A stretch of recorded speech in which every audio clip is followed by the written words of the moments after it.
Donc, nous allons continuer maintenant sur la création des premières trajectoires d'outils. Donc, on vient de terminer toute la préparation du modèle par la gestion des différents levels.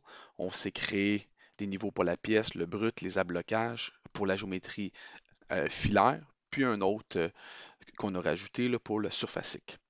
Par la suite, on était venu appliquer nos différents repères dans l'onglet des plans, donc les planes. On est venu orienter aussi la représentation du triade 3D dans la bonne orientation. Sur la définition même des toolpaths, on s'est assuré là, de repointer là, vers la machine de définition sur l'intranet là, dans les posts Mastercam. On a attribué comme un numéro au programme de fabrication. On applique les calculs à partir de la définition des outils. On a pris là, dans une librairie le bon type d'aluminium et défini notre matière brute, donc le solide 3D là, comme matière première. Donc on va être rendu à créer en fait une première opération de surfaçage. Je pourrais venir prendre sur un plan de travail ou en 3D en filaire ou me laisser tenter là, par l'application sur les courbes en lien là, avec la face plane d'une surface, comme celle-ci. Je peux maintenant camoufler le brut.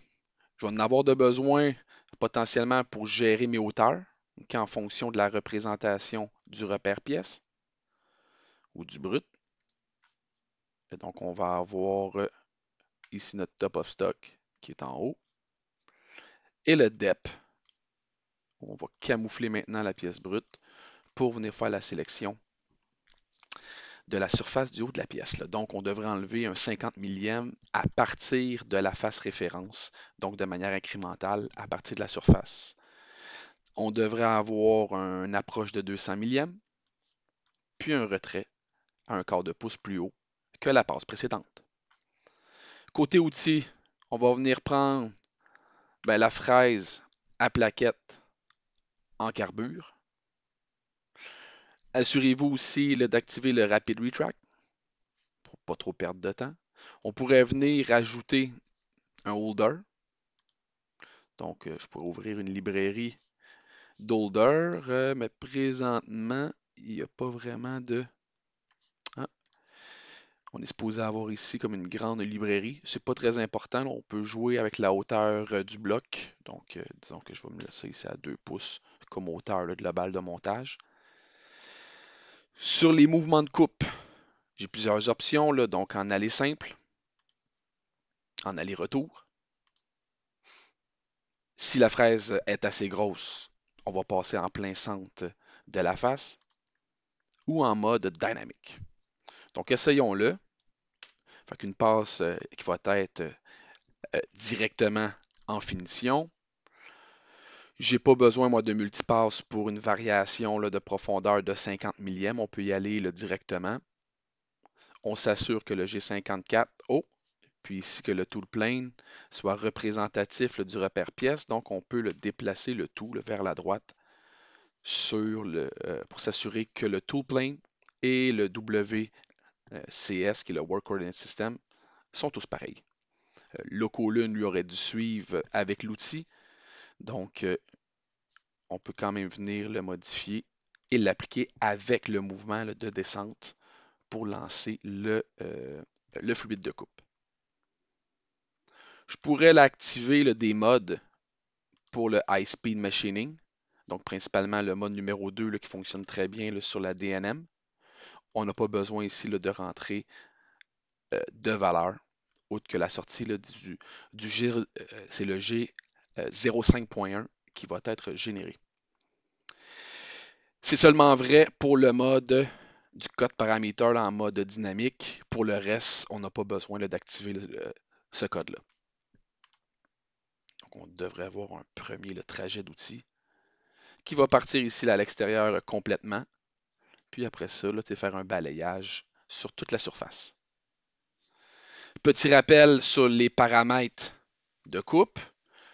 Donc ici, on peut avoir un décalage à l'approche et combien de pourcentage de l'outil on veut comme entrepasse radiale. Donc on va mettre lui ici à 50% du diamètre de l'outil qui va nous donner une distance radiale de 0,5 pouces. On peut faire la resimulation, là, donc la régénération là, du trajet. Puis on devrait voir qu'on va avoir des passes radiales plus petites. On conserve quand même qu'on va avoir une sortie.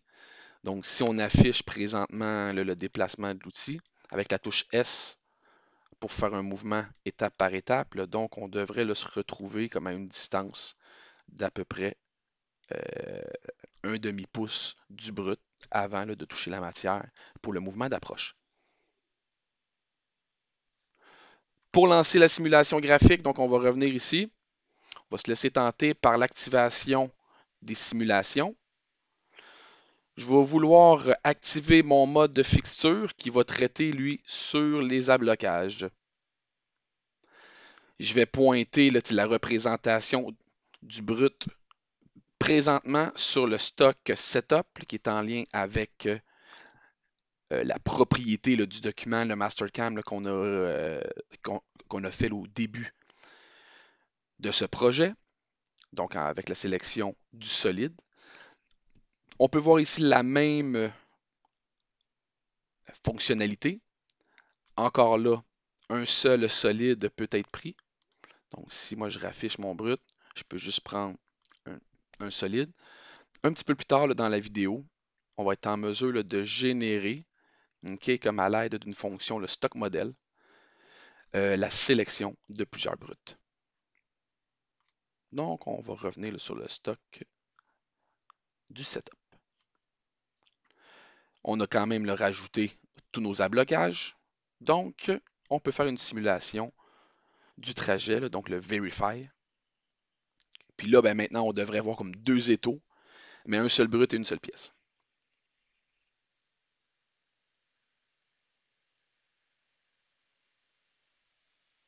Bingo. Je peux y aller ici comme en étape par étape aussi là, avec la touche S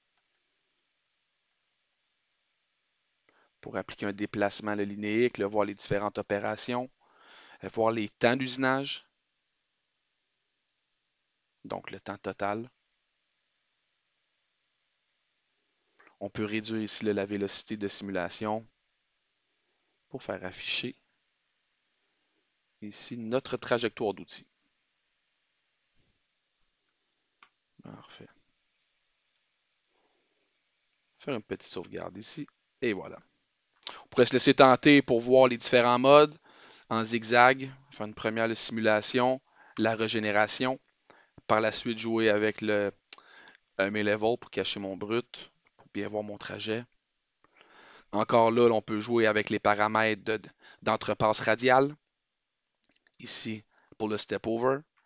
Une certaine distance d'entrée puis de sortie. Approach distance, exit distance. Donc, si je mets ici un 100%, on devrait voir que les entrées vont avoir un mouvement plus grand ici à l'entrée. Je vais mettre le exit distance à 2 pouces. Donc, on devrait le voir ici qui va augmenter complètement à droite.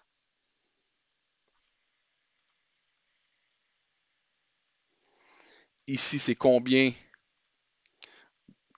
Donc, remarquez bien, on va mettre un 2 pouces ici, voir combien qui va se décaler.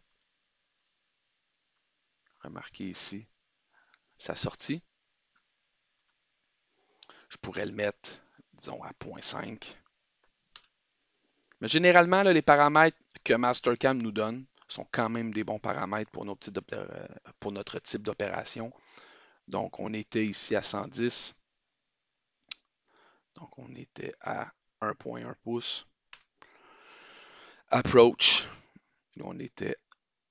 Puis l'overlap, c'est combien qu'on dépasse la frontière de la pièce. Donc, on pourrait mettre un 20% pour perdre un peu moins de temps sur la première passe. Donc, le décalage ici là, par rapport au contour du brut. J'aime beaucoup le mode dynamique, puis on n'a pas de limitation là, sur l'espace mémoire là, de la DNM, ce qui fait en sorte que je vous invite à utiliser là, les modes dynamiques pour vous laisser tenter là, sur des trajets très fluides. Donc, on va revenir en mode ici du dynamique. Les autres opérations là, vont être dans la fonction drill pour effectuer les pointages, le perçage, le taraudage et l'alésage des trous. On va activer la touche drill. Donc, je pourrais faire une simulation, ou en fait une sélection, désolé, de tous mes arcs en un seul élément, là, donc prendre un masque on arc pour venir prendre les trous en lien avec tous les autres arcs de cercle sur la périphérie. Donc, on devrait en avoir 10 positions. On va les réutiliser à plusieurs reprises. Donc, Tool, on va se laisser tenter par juste le chamfer mill. Ici, là, pour effectuer le pointage. Donc, l'autre numéro 2, lui, sert principalement à faire de la gravure ou faire un chanfrein qui peut être léger là, sur la périphérie de la pièce. Donc, côté Cut Parameters, okay, on va prendre un pointage, donc un G81. Ici, mon linking parameter, je peux calculer moi, mon mode de profondeur. Et donc, en utilisant une valeur du diamètre qui est finie. Donc, personnellement, moi, je ne connais pas là, la valeur du rayon, du chanfrein, pardon, mais je vais faire un clic droit pour qu'il mesure la valeur d'un diamètre d'un arc. Donc, je m'en mets ici, puis il va calculer cette valeur-là. Le connaissant que l'outil lui possède un plat de 25 millièmes, on va vouloir une profondeur de 138 millièmes. Pour un pointage, on ne veut pas compenser le bout conique de l'outil. Et je vais m'assurer, je vais revenir par contre là, pour m'assurer que mon tool plane et mon construction plane soit en permanence mon G54.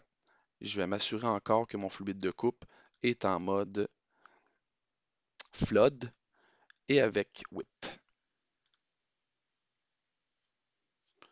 Donc je vais revenir dans mes planes puis m'assurer que tout le monde est ici sur mon G54 là, pour plus avoir besoin de le repointer par la suite. Je vais faire drill, utiliser une fonction previous. Donc, je pourrais prendre cette valeur-là pour resélectionner là, mes 10 arcs de cercle de 301 millièmes. OK. On va venir prendre maintenant un forêt pré-taraudage, le numéro 7.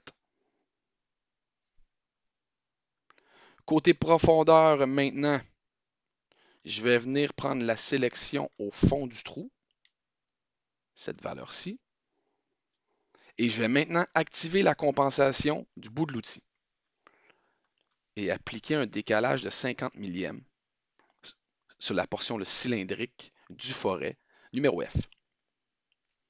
On devrait voir maintenant que tous mes plans ont été mis à jour sur le G54 et je vais réactiver le fluide de coupe qui était déjà là.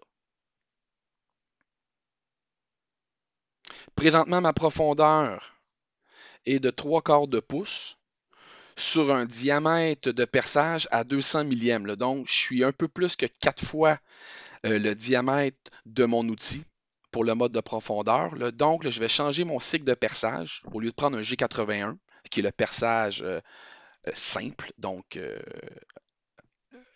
sans mode de brise-copeaux.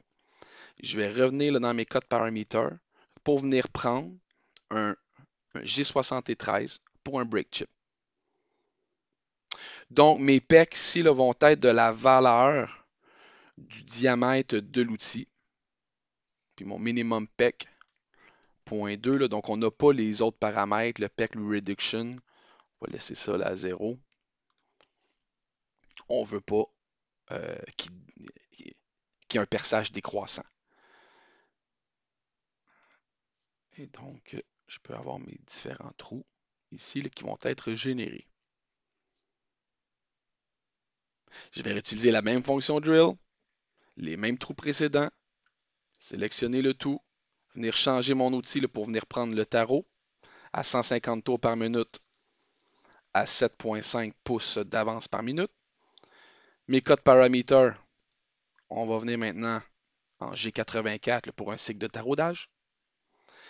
Je vais canceller mon type compensation pour m'assurer de venir prendre ma profondeur qui est restée là, la même que l'opération précédente, à moins 3/4 de pouce.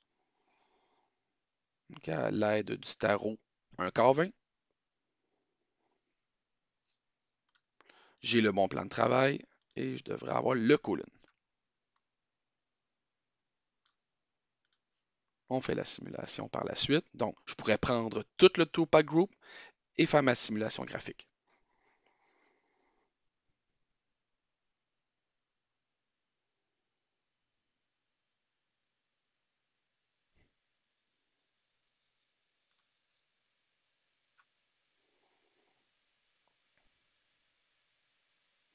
Donc, il est important de constater dans le fond du trou qu'on voit que la portion le cylindrique du bout du tarot ne rentre pas en interférence avec le bout du cône du forêt pré-taraudage. Si moindrement que le plat qui est du bout d'outil du tarot le tape sur le fond du cône du forêt pré-taraudage, ben vous allez avoir un beau tarot enlevé de votre moule. Je vais sauvegarder.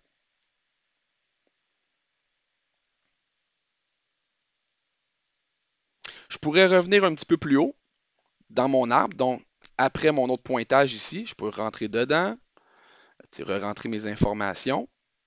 Et, et ici, je vais réutiliser une fonction drill, un mask on arc. Je vais venir faire la sélection des deux autres positions. Donc, on devrait avoir comme deux trous qui vont être réalisés à 375 millième et avec un chanfrein qui possède un diamètre de 475. OK. Je viens prendre mon outil, venir prendre mon numéro 2 chamfer mill, code paramètre en G81, linking paramètre, on va calculer. Donc le diamètre fini est à 475 avec un bout plat. Donc je vais avoir un pointage à moins 225 millième. Ici par contre, je vais m'assurer de override la profondeur pour être sûr que c'est cette profondeur-là de pointage qui va être générée. Je devrais avoir encore mon colonne, ici mon bon plan, aucune compensation là, du bout. Je vais avoir la bonne profondeur en G81. Donc assurez-vous aussi que les paramètres sont aux alentours de 450 pieds par minute, là, donc avec une avance de pointage aux alentours de 15 pouces par minute. Donc mon autre pointage après mon premier pointage. Je pourrais, moi, redescendre un peu plus bas, réactiver la drill, faire mon previous. Oh, pardon. Escape, prendre previous. Deux autres trous. Et pouvoir venir prendre un code parameter d'un perçage simple. Donc, la profondeur ne devrait pas être trop profonde. Ici, là, venir prendre le trou. On va regarder de combien de fois. Ça, c'est 0,5 au final sur une drill d'à peu près 330 millième. Donc, je vais quand même activer ici mon type compensation, toujours de 50 millième. On réactive le bon plan, on a bon fluide de coupe en G81 avec les bons paramètres. Non, on est avec le 1132. Ici donc à 275 pieds par minute avec une vitesse de RPM à 3056 pour une avance de près de 20 pouces. OK.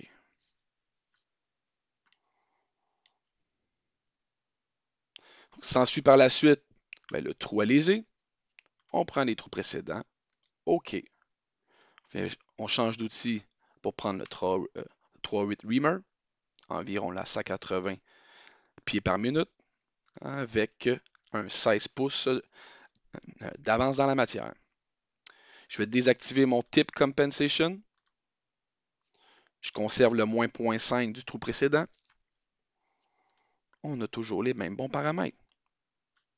OK. Donc, assez rapidement, on a réalisé l'entièreté de nos trous.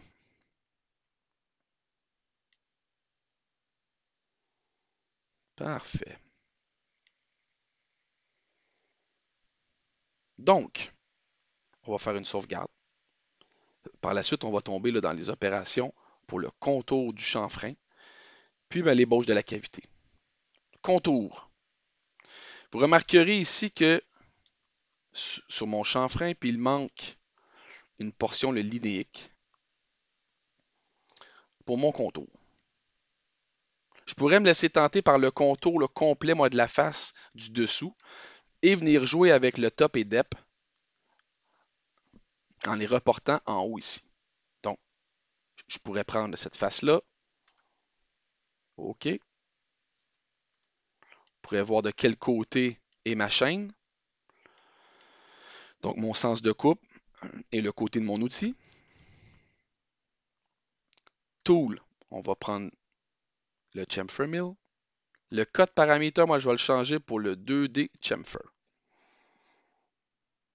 OK, remarquez bien que je vais venir jouer avec mon depth of cut qui est sur le top et mon top of stock qui est sur le top de la pièce. Présentement, il va vouloir suivre le contour extérieur, donc de 100 millième par 100 millième pour créer un certain chanfrein. Faisons la simulation. On pourrait faire un backplot qu'on appelle pour venir voir sur notre contour. Donc, sommes-nous back pour le dernier mouvement. Donc, parfaitement sur la face du chanfrein. Non, on devrait l'être tassé de 125 millièmes. Donc, je vais revenir dans mes paramètres. Chamfer width 125. Je vais commencer par faire la passe de finition, entre guillemets. Donc, avec le backplot. Back. Et on tombe pile poil sur la face du chanfrein. Il est clair que de ramasser un 8 d'un coup comme ça, c'est un peu demandant pour un outil à une dent. Donc, le chamfer mill lui possède une seule plaquette. Donc, on va lui appliquer de multiples passes. Donc, on va lui demander 2 passes de 50 millièmes et une passe de finition de 15 millièmes.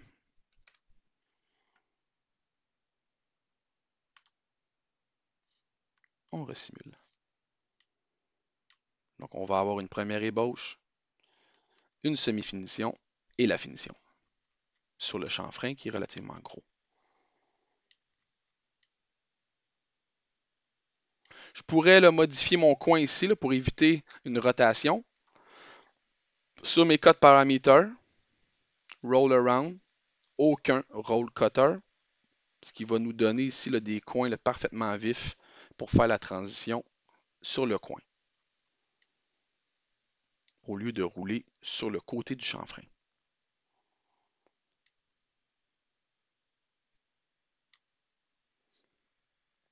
On fait une sauvegarde. Donc, à partir d'ici, on va rentrer plus dans le domaine des opérations dites surfaciques.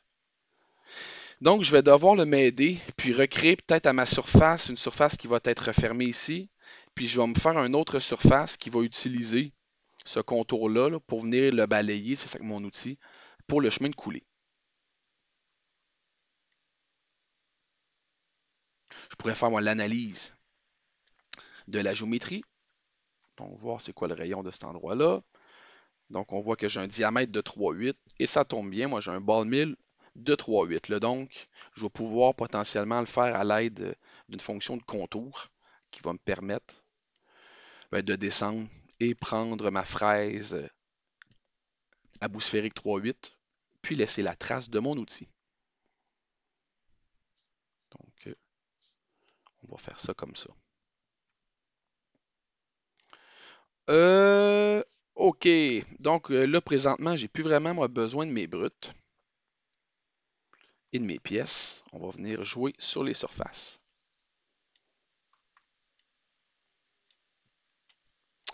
On voit ici que je peux remplir un trou. Là, donc, dans la conception en surface, je vais revenir activer là, dans mes levels mon NC Géo pour mes surfaces. Je vais vouloir me remplir un trou en reconnaissant cette face-là et cette face-ci. Bingo. Là, donc, fill hole. Pour vous montrer un petit peu là, mon objectif, je vais commencer là, par vous présenter une des possibilités envisageables pour faire la passe de finition. Là. Donc, on va prendre un outil d'un 8 qui va venir faire la passe de finition sur la cavité. Puis ça devrait être l'opération qui est la plus demandante d'une manière consommable temporelle. Donc, tu es sur la machine. Le 1.8 lui devrait avoir un temps de cycle pour son opération là, aux alentours de 20 minutes. C'est l'opération qui va faire comme la finition du moule. Donc, tout ce qu'on voit là, dans les toolpaths ici, du 3D, le petit rough, pocket, le project, parallèle, mais sont des mouvements qui sont là, par défaut. Mais il y a une panoplie d'autres opérations. Donc, Mill Toolpath ici, tu as les surfaces, toutes les opérations qui sont là, d'origine dans Mastercam et qui ne passent pas par les autres fonctions le 3D là, qui sont appliquées ici. Donc, dans le livre de la session dernière, là, vous devriez avoir fait l'essai de ces multiples fonctions-là. Donc, je vous invite fortement comme à en essayer plein pour avoir comme méthode surface ou en fait un trajet d'outil qui est le plus fluide possible, qui lève le moins possible de la surface que vous désirez le machiner et qui peut partir ici d'en haut pour descendre vers en bas. Présentement, un petit instant que je repars du début, comme je n'avais pas vu moi cette face-là. Perfect. Je vais revenir dans mon toolpath, faire un clic droit. Je vais venir prendre un toolpath, High Speed Toolpath, Scallop. Donc, je vais venir prendre les entités. Et là, ici, on peut avoir plein d'entités. Je peux peut-être revenir, moi, dans Level, faire Select All Entities d'un coup. Par contre, d'un coup, moi, je viens prendre aussi là, cette surface-là. Je peux venir cacher mes autres ablocages pour être en mesure de venir prendre mes surfaces en lien avec mon opération. OK. On veut une passe de finition, là, donc le floor stock puis le wall stock à 0. On va avoir besoin là, potentiellement d'une chaîne de contrôle là, pour maintenir un outil là, à l'intérieur de la cavité. Je peux lui demander là, par défaut d'inclure la silhouette projetée sur le vecteur d'outil de toutes les surfaces, ce qui peut nous aider. Donc, est-ce que c'est le bout de l'outil ou le point de contact là, qui contraint notre trajet? On va y aller lui en mode point de contact. Puis on va compenser au centre de l'outil. Mon outil moi, sphérique de 1/8 de pouce à 12 000 RPM et 48 pouces par minute. Les cut parameters. Donc, une passe de finition, on va commencer par lui mettre une scalopite un petit peu plus gros, disons à 5 millièmes pour voir l'allure du trajet. On peut demander, lui, les transitions en rampe tangentielle. Ça fait mon bonheur. Puis, je peux avoir une détection automatique de la profondeur. Donc, qui part du haut de la pièce. Puis, le fond de la surface lui devrait être à 215 millièmes à partir du repère pièce. Donc, le balayage sur les murs, donc de 0 le degré à 90. Donc, on pourrait faire un mur vertical. Ça, on ne va pas jouer avec ça tout de suite. On va regarder l'allure du toolpath. Okay, donc, il faut voir qu'il va calculer d'une certaine manière. Et là, on peut voir que sur le côté ici, là, mon outil, là, lui vient balayer, mais il n'a pas tendance à vouloir faire les autres surfaces planes du modèle ici. Okay, donc, quand même une belle fonction. Mais que dans notre cas à nous, le 90 degrés, il ne nous aide pas là, pour balayer ici sur notre surface. Là. Donc, d'un coup, là, notre outil risque de balayer sur le flanc ici, là, puis comme d'utiliser une profondeur qui excède la longueur de flûte du bout de notre outil. Donc, je vais la désactiver et l'empêcher d'être généré, moi, dans le post, là, à l'aide d'un symbole de fantôme pour faire du posting off. Là. Donc, pour ne pas le générer, ce code-là. On va se trouver une autre fonction. Je pourrais y aller en mode, ça c'est un waterline, pourquoi pas. Previous. Je vais prendre toutes mes surfaces, and selection. Toolpath control inclut la silhouette. Tool, le 1.8. J'ai presque les mêmes informations là, que mon autre toolpath, là, sauf que lui, il semble être adapté là, pour faire des murs. On va essayer de voir comment il va réagir.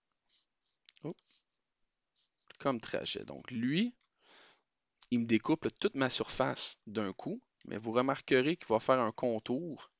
Puis vers le fond de la cavité, je vais avoir un peu plus moi, de difficulté à générer là, un trajet là, qui est fluide là, sans que mon outil remonte. Ici, dans les coins, on va avoir une problématique aussi sur la génération du coin.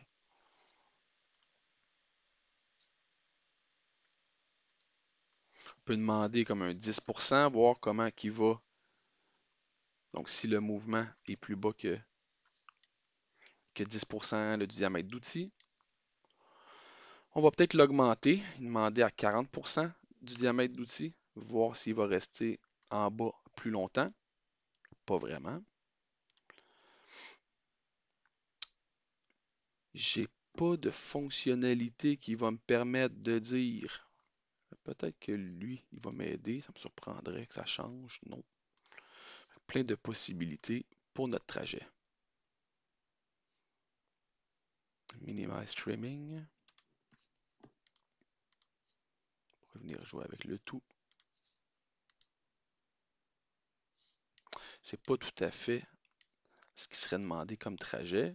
Je pourrais quand même arrêter comme une certaine hauteur, puis le conserver pour faire une autre opération. Mais encore là, je trouve que c'est pas un trajet qui est de qualité.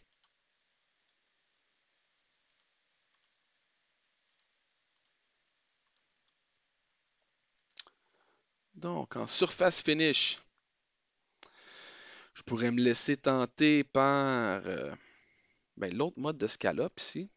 Pour être sympathique, on va voir comment il va me sortir ça. End selection. OK. Oh, là, on voit qu'ici, c'est une vieille boîte de dialogue. Quand j'ai commencé mes études, stock to leave est à 0. Leave check. Mon max, le step over, je pourrais demander un 15 millième. Je me rappelle ici qu'on voulait avoir une jonction des surfaces, les gap settings, aux alentours de tu suis la surface. Donc, si tu trouves un trou, suis juste la surface. On va faire une simulation avec ce mode-là.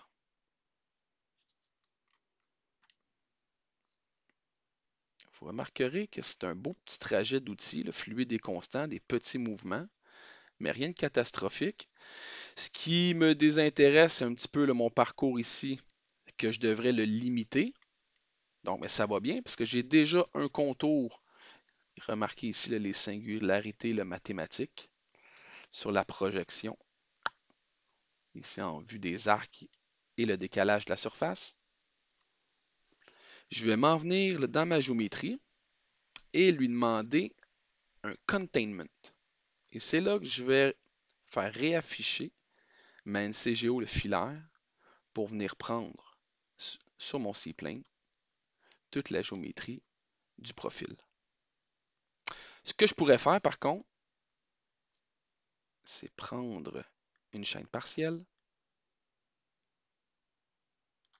dans cette direction-là, jusqu'à cette direction-ci. Je vais me devoir, moi, de me faire une ligne ici. Désolé, on va canceller le tout. Wireframe, Edge on Curve, et venir prendre cette droite-ci sur notre courbe. Il devrait arriver au même endroit que notre autre chaîne. C'est bien important qu'elle se touche. Je vais revenir dans mon opération, sous ma géométrie, venir prendre un containment, prendre une chaîne partielle dans cette direction-là, changer la direction, venir prendre ce côté-ci. Il voit un croisement, c'est très positif, on s'en va par ici, il voit un autre croisement, on va prendre l'autre direction. Il a fait le contour. On pourrait faire une régénération et voir qu'on va avoir un très beau trajet d'outils. Je ne vous mentirai pas que plus c'est fluide, plus il va suivre la courbe, plus c'est propre. Présentement, par contre, mon retrait, il faudrait que je vois là, par où il va commencer. Donc, il va commencer ici, un petit peu sur notre surface.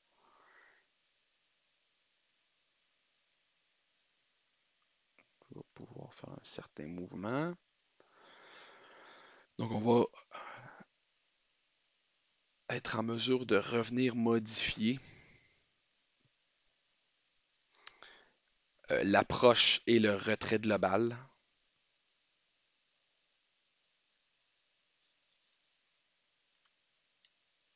Donc, on voit qu'on est en train de passer proche quand même du bout de l'outil et du cône. Donc, je vais vous avouer que pour ma part, ça pourrait être un sublime trajet. Je vais modifier mon retract ou mon clearance plane, toolpath parameter, surface parameter. On va activer le mode clearance, donc à 2 pouces là, du repère pièce, soit 1 pouce en haut du brut. On devrait maintenant avoir 2 chaînes pour notre approche globale et pour le retrait global. Donc, une fois qu'on connaît quelle opération qui nous semble le plus fluide, la plus propre, la plus constante, je vais supprimer les autres que j'ai plus besoin là, dans mon arbre.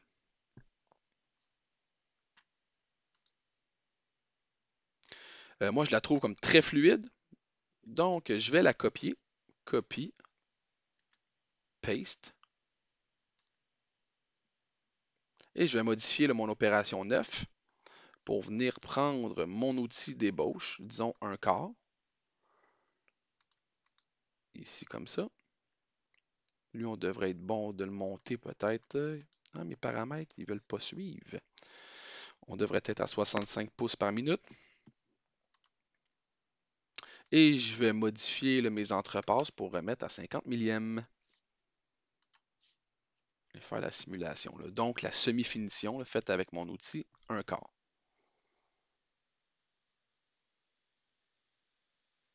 Je serais rendu à me faire en fait une fonction d'ébauche de ma cavité. Donc, je vais remonter le curseur un peu avant ma semi-finition pour venir faire un toolpath. Et encore là, plein de possibilités. J'ai le OptiRough, j'ai le Pocket. On peut se laisser tenter par le OptiRough.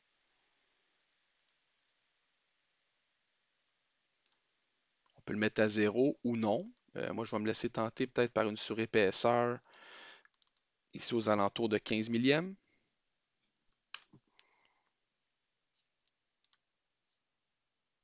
On inclut la silhouette. C'est les mêmes types de paramètres là, que les opérations précédentes. Je vais prendre un outil, donc mon ball mill. Ici, mon bullnose. 3/8. mes cut parameters, mes step down. Là, ça, c'est quand même des grosses profondeurs. Je vais me laisser tenter peut-être par un 75 millième pour me rapprocher là, le plus proche de ma géométrie. Oh, j'ai mis 2 points. On va juste mettre un 0. Et voilà. On va faire une première. Does not contain any machine. Ah, c'est vrai, hein? Faudrait bien que j'y donne des surfaces. Donc, ici, dans ma géométrie, je vais venir prendre les surfaces. Et voilà. On va faire une première des simulations pour venir faire notre ébauche. Donc, si je compile les trois opérations surfaciques et que je fais un backplot, on peut retrouver le temps total de l'opération aux alentours de 13 minutes, ce qui me fait grandement plaisir pour mon type d'opération. Une sauvegarde s'impose. Pour les surfaces, c'est à vous là, de me pondre votre stratégie. Essayez-vous, faites des tests. Okay? Au pire, ben, c'est un outil qu'on va casser. C'est sûr que la machine ne va pas casser avec ça. Donc, on pourrait faire un backplot, là, voir le temps complet. J'étais à 22 minutes. Ça va super bien. Parfait. Puis posons qu'on va faire la simulation là, complète de notre environnement.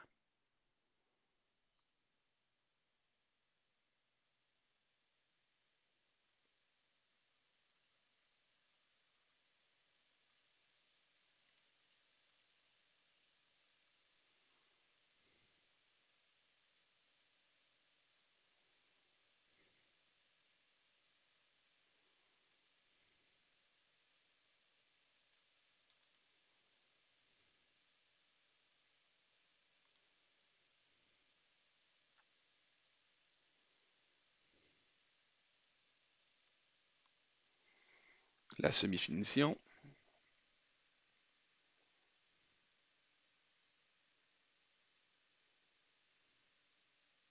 Et la finition du moule.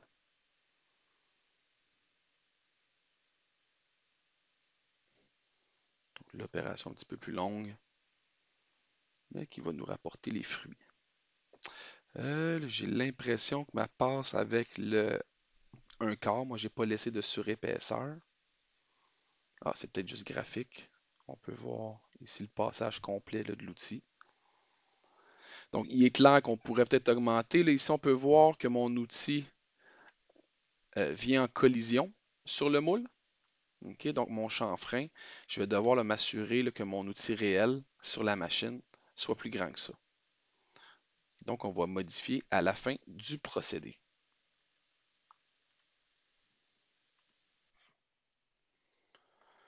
OK, donc une fois que la cavité centrale est terminée, on va se laisser tenter par la fabrication du canal de coulée ici.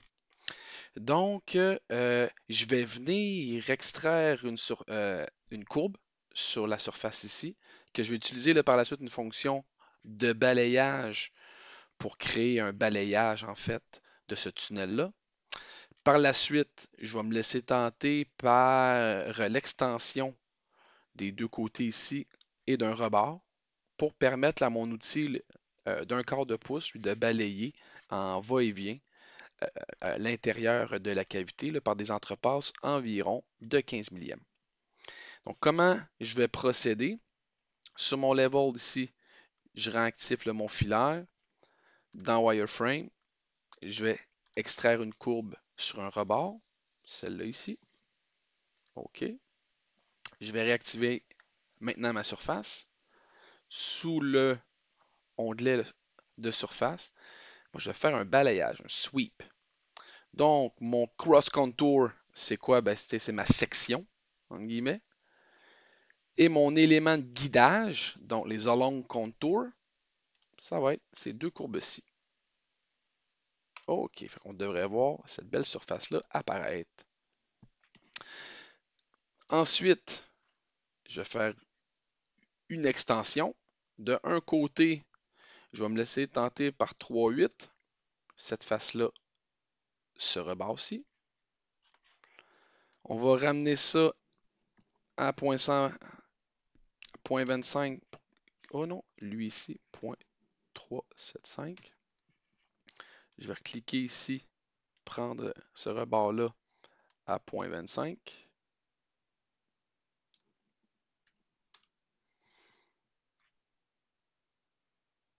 OK. Extend de cette face-ci sur ce rebord-là. Donc, moi, m'assurer qu'il y a un certain angle de dépouille. 0.25, lui, peut-être un peu trop. 1,8 serait sympathique pour que mon un quart là, parte un petit peu plus haut, puis fasse des va-et-vient ici comme ça là, pour venir ouvrir ma cavité. Parfait. Comme trajectoire d'outils, je vais me laisser tenter par l'opération de flow, mais l'ancienne méthode. Donc, je vais m'en venir à la fin du curseur là, de ma dernière opération là, qui prend mon outil de finition, ou je pourrais le laisser avec le 1/4, ici, et venir faire un clic de droit, Mill Toolpath, Surface Finish, Flow, Flow Line. Donc, je vais prendre cette surface-ci. Et là, on devrait avoir une zone de Flow Line qui va nous présenter de quel côté qu'on va venir usiner. Ici comme ça, vers l'intérieur. On va bouger le Start pour qu'il parte de l'autre côté, de l'extérieur. Le Step Direction, il ne va pas trop changer grand-chose. Dans notre cas, OK. Je vais prendre l'outil d'1/4. J'ai pas grand-chose qui est à changer. Peut-être dans les gap settings, au lieu de prendre un mouvement qui est en flow le surface, je vais venir voir si avec un mouvement là, qui peut être direct ou brisé, j'ai besoin moi d'ajouter des déplacements linéaires sur mon trajet. Donc je vais commencer par tu suis la surface, puis voir après ça la fluidité du trajet. Donc, présentement, remarquez que je vais rentrer ici complètement à l'extérieur. Donc, ma première passe ne devrait pas toucher mon moule. La deuxième là, va commencer à grignoter peu à peu. Et par la suite, on va venir enlever quelques passes. Peut-être que je vais modifier mon entrepasse radiale ici que je trouve large. Donc, un max step over de 15 millièmes, c'est pas si pire. Ok, ben ça a juste plus de l'air gros que qu'est-ce que ça l'est vraiment. Ok, voilà. Si je fais l'entièreté maintenant de la simulation, on va sauvegarder le tout avant. Voilà la simulation complète. Donc, il me reste 2 correctifs à faire. Je vais réappliquer une surépaisseur de 5 millièmes au passage de ma fraise sphérique 1/4 pour ma cavité. Pour être sûr que c'est mon outil d'un 8 qui va venir tout grignoter.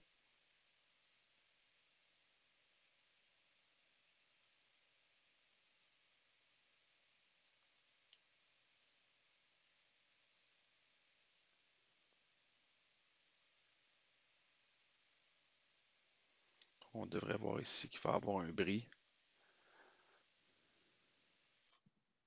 Je vais retourner le modifier dans ma liste d'outils. Notre outil problématique d'un 8e. Où ma longueur de coupe, devrait avoir une longueur un peu plus élevée que ça, à 0.625 comme valeur. Mon cutting length, lui, devrait être une demi encore. Finish. Il devrait me demander de mettre à jour les trajectoires de l'outil. Je vais aller confirmer par contre avec mon 8. C'est dans mon outil que j'ai bel et bien mis à jour le 5.8. C'est fait. Parfait. OK. Et voir sur ma passe de 1/4 pour l'intérieur de ma cavité, je vais lui appliquer une surépaisseur Stock to Leave on Drive Surface de 5 millièmes. Donc, m'assurer ici que je vais laisser une surépaisseur et que c'est mon outil de 1.8 qui va venir faire le travail avec brio. On va voir sur la machine quel va être l'état réel de l'état de surface. Donc présentement, il me restera encore un petit peu de temps.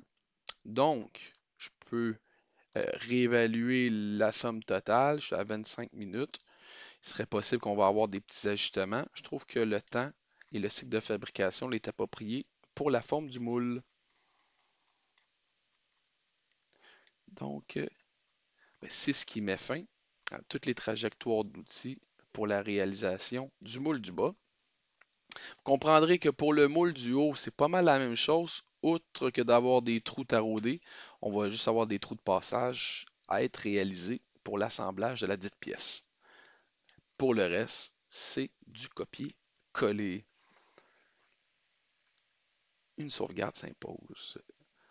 Dans le prochain vidéo, là, on va faire la préparation du modèle, génération de code machine pour le simulateur de code G, le logiciel Vericut.